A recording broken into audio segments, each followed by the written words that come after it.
Ménaché Amir Bokertov, bonjour. Bonjour Daniel. Bonjour Ménaché, nous sommes heureux de vous accueillir dans ce studio qui est le studio de l'association Kalita, de la web radio Kalita, qui est une association, il faut le souligner, qui a été créée pour les nouveaux immigrants ici en Israël. Nous allons faire un lien tout de suite dans quelques instants quand je vous aurai présenté. Vous êtes né à Téhéran en 1940, vous avez fait votre aliyah à 19 ans, vers donc en 1959 en Israël, de Téhéran, et vous avez vous êtes très rapidement devenu journaliste dans les émissions en langue persane de Kol Israël, avant de devenir très vite le directeur de ces émissions et de devenir une personnalité connue et reconnue non seulement en Israël, mais bien entendu en Iran, au sein de la communauté juive iranienne, mais même on peut dire dans l'ensemble, on va dire même au sein du pouvoir iranien. Pendant de nombreuses années, les émissions en langue persane de Kol Israël ont été des émissions extrêmement suivies, non pas seulement par la communauté juive, mais on peut dire par de nombreux Iraniens, et en particulier après donc la chute du Shah d'Iran et l'arrivée au pouvoir des ayatollahs. Je dois souligner que vous avez fait, que votre français, si je ne m'abuse, vient de vos études dans une école de l'Alliance israélite universelle, et c'est là le lien avec Kalita, puisque le président de Kalita aujourd'hui est Mark Eisenberg, qui est aujourd'hui également le président de l'Alliance israélite universelle, et donc c'est un lien intéressant et important. Merci d'avoir accepté notre invitation. Nous voulons parler avec vous, Ménaché, de ce qui s'est passé à Téhéran il y a 2 jours, ce double attentat qui, on peut dire, a ébranlé, on va dire, le régime iranien. Ça, c'est le pire événement qui a été en Iran. Pour la première fois, les attaques et le Parlement iranien et la tombe de Khomeini sont attaqués, et plus de 12 personnes ont été tuées, 42 ont été blessées, et en effet, ce sont les symboles du gouvernement islamique de Téhéran qui sont été attaqués.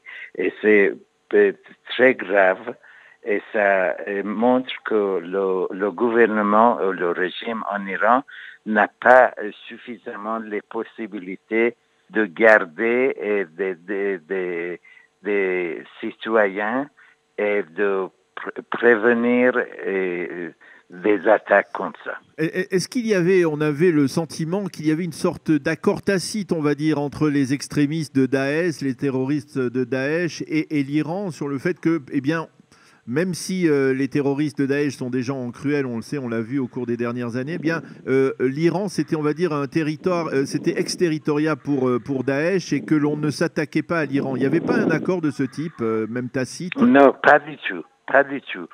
Et en effet, la bataille, c'est entre le chiisme et le sunnisme.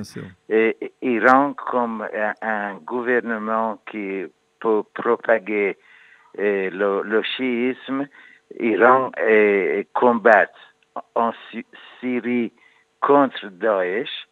Et Daesh, c'est une organisation sunnite. Et en effet, c'est la guerre entre les chiites et les sunnites, et entre l'Iran et Daesh. Je pense qu'il n'y avait pas aucun accord entre les deux. Alors, à ce sujet. Comment le régime iranien réagit? Est-ce qu'il est, on va dire, est-ce qu'il est véritablement ébranlé affaibli par cet attentat? Les Iraniens disent qu'ils vont revenger de Daesh, mais je pense qu'ils n'ont pas la possibilité, suffisamment d'options de faire ça. Mais ça montre aussi qu'il y a la guerre entre chiites et sunnites est plus grave aujourd'hui, et les relations d'Iran avec les pays arabes et spécialement l'Arabie saoudite sont détériorés et la guerre entre le chiisme et les sunnimes va être plus grave. Alors, est-ce que vous pouvez faire un lien, vous faites un lien, vous, entre ce qui s'est passé, la rupture soudaine dans les relations entre le Qatar et l'Arabie saoudite et les autres pays sunnites, et puis cet attentat? Est-ce qu'à votre avis, il y a un lien? Pardon, j'ai pas compris votre... Est-ce qu'il y a, à votre avis, un lien entre la rupture des relations entre le Qatar et les autres pays sunnites, le Qatar qui est proche de l'Iran, on va dire, et les autres pays sunnites comme l'Arabie saoudite et les pays du Golfe, et le double attentat qui s'est produit, le lendemain, tout de suite après, à Téhéran? Et je pense qu'il n'y a pas de relation entre les deux, parce que pour planifier cette sorte d'attaque, on a besoin des semaines et peut-être des mois de préparation. Mais ça, peut-être, cette situation avec Qatar a permis la réalisation d'attaques contre le Parlement et la tombe de Premier ministre. À quoi on doit s'attendre aujourd'hui de la part du gouvernement iranien quels moyens dispose-t-il pour lutter contre Daesh ou pour répondre à Daesh? Pour répondre, ils n'ont pas beaucoup de possibilités, mais ils ont, je pense que c'est la minorité kurde et la minorité balouche en Iran qui ont fait cette attaque, et peut-être le gouvernement iranien va ajouter la presse contre ces deux minorités religieuses et aussi ethniques. Et on doit dire que même les Kurdes et les Balouches, ils sont sunnites, et pendant que la plupart des citoyens en Iran, ils sont chiites. Alors, Ménaché Amir, une question qui se rapporte en particulier à la communauté juive iranienne. Avant de nous en parler un peu plus en détail, il n'y a pas de retombées, il n'y a pas eu d'impact sur la communauté iranienne. Cet attentat n'a rien à voir du tout avec la communauté juive iranienne, bien entendu. Vous avez raison, il n'y a pas de contact. Alors, aucun impact. Alors justement, Ménaché Amir, parlez-nous un peu de cette communauté iranienne aujourd'hui. Combien y a-t-il de juifs en Iran encore aujourd'hui?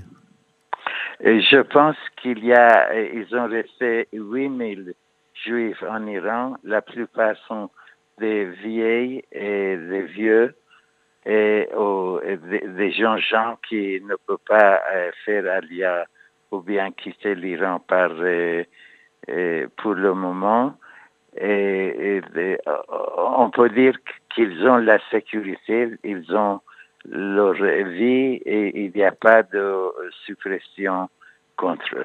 Et il n'y a pas, parce qu'il y a eu une période où il y a eu des pressions, ou de l'oppression même contre la communauté juive. Il y a eu des dirigeants de la communauté iranienne qui ont été pendus, on s'en souvient. Est-ce que aujourd'hui, c'est une communauté qui vit relativement tranquillement? C'était dans le commencement de la révolution en Iran, mais depuis 20 ans et plus, il y a de sécurité pour la communauté juive en Iran. Est-ce qu'il y a une alia de la communauté juive d'Iran? Je ne peux pas répondre à votre question.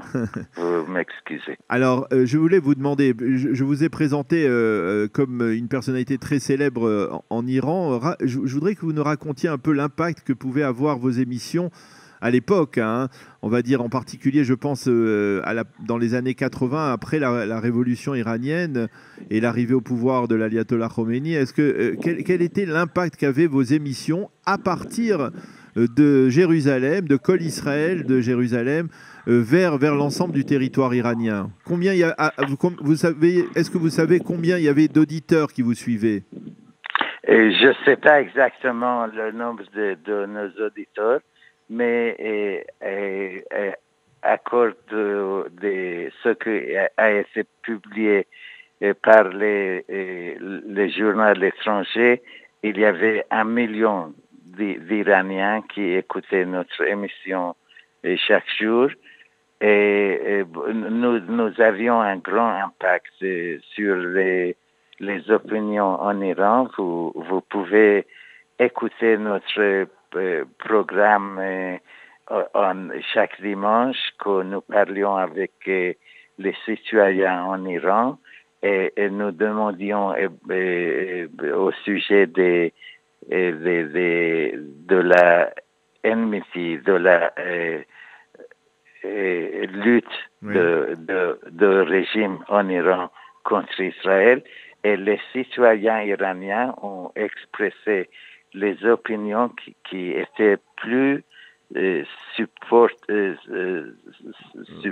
pour encourager Israël et le Likoud en Israël et les Israéliens qui vont revancher les Arabes, les Palestiniens qui tuent des Israéliens. Alors, on a peut-être, ça peut paraître tout à fait stupéfiant que comment vous expliquez que le régime iranien à l'époque, donc le début des ayatollahs, n'ait pas essayé de rompre, d'empêcher vos émissions, puisque c'était d'une certaine manière une ouverture vers l'Occident. Comment vous expliquez cela?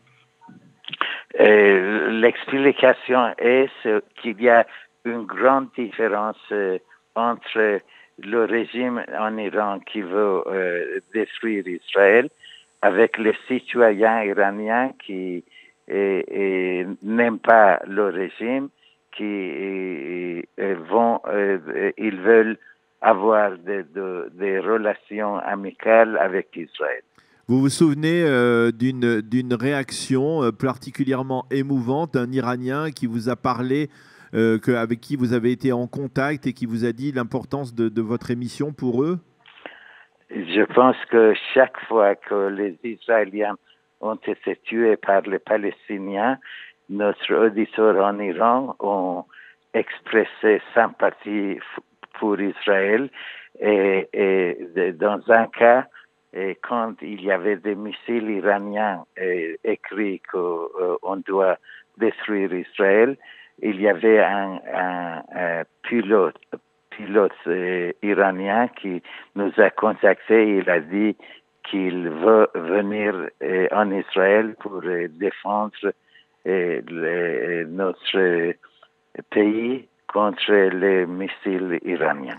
Alors, est-ce que cette émission, votre émission, existe toujours? Je crois que vous la réalisez pas plus maintenant, mais est-ce que cette émission, elle existe toujours? Vous êtes toujours à l'antenne pour dialoguer avec les Iraniens? Non, c'est très triste de vous dire que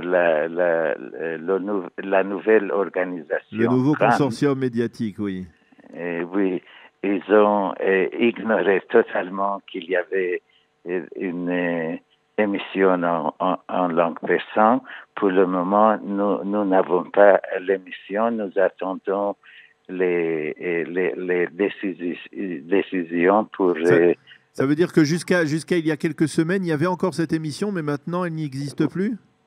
Oui, exactement. Ça, c'est stupéfiant ça paraît stupéfiant. De dire ça. Exactement. Et j'espère que les directeurs vont décider pour renouveler notre émission as soon as possible. Le plus tôt possible. Le plus possible. Merci Ménaché Amir d'avoir répondu ce matin à nos questions sur studiocalita.com. Merci de nous avoir éclairé sur ce qui se passe en Iran et puis sur ce qui se passe également dans la communauté juive iranienne et sur l'histoire de votre émission tout à fait particulière et tout à fait exceptionnelle. Merci d'avoir été avec nous. Bonne journée et Shabbat Shalom. Avec plaisir et bonne journée. Shabbat shalom. Merci Ménaché Amir.